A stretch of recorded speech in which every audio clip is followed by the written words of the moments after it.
पर्यावरण संवर्धनाच्या दृष्टीने वृक्षारोपणाला महत्त्व दिले जाते. मात्र नवीन झाडे लावण्याइतकेच शहरातील जुन्या आणि मोठ्या वृक्षांचे संरक्षण व संवर्धन करणेही तितकेच आवश्यक आहे. हाच संदेश देत एक घर एक झाड या उपक्रमाचे प्रणेते डॉक्टर सूर्यप्रकाश कोठे यांनी शहरातील जुन्या वृक्षांच्या संवर्धनासाठी विशेष मोहीम हाती घेतली आहे. सोलापूर शहरातील अनेक प्रमुख रस्ते, मंदिरे, समाज मंदिरे तसेच विविध सार्वजनिक ठिकाणावरील वृक्षांच्या बुंद्याभोवती वर्षानुवर्षे सिमेंट काँक्रीट करण्यात आले आहे.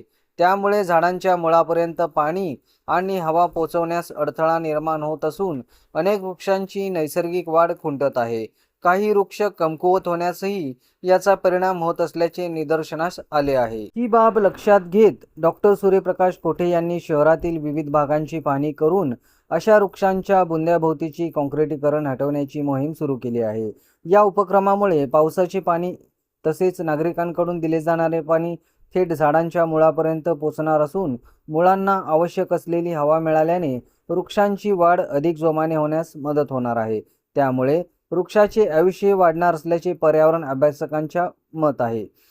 एक घर एक झाड या उपक्रमातून आतापर्यंत शहरात मोठ्या प्रमाणावर वृक्षारोपण करण्यात आले आहे.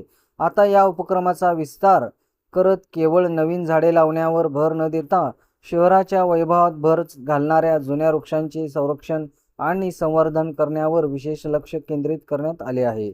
या उपक्रमाच्या माध्यमातून प्रत्येक नागरिकाने आपल्या परिसरातील वृक्षाची नियमित काळजी घ्यावी, त्यांना पाणी द्यावे आणि त्यांच्या मुळाभोवती अनावश्यक काँक्रिटीकरण होणार नाही याची दक्षता घ्यावी, असे आवाहन करण्यात आले आहे. वृक्षारोपण ही पर्यावरण संवर्धनाची केवळ सुरुवात आहे. लावलेल्या आणि अस्तित्वात असलेल्या वृक्षांचे आयुष्यभर जतन संगोपन करणे हीच खरी पर्यावरण सेवा आहे, असा संदेश डॉक्टर सूर्यप्रकाश कोठे यांच्या या उपक्रमातून शहरवासियांना दिला जात आहे.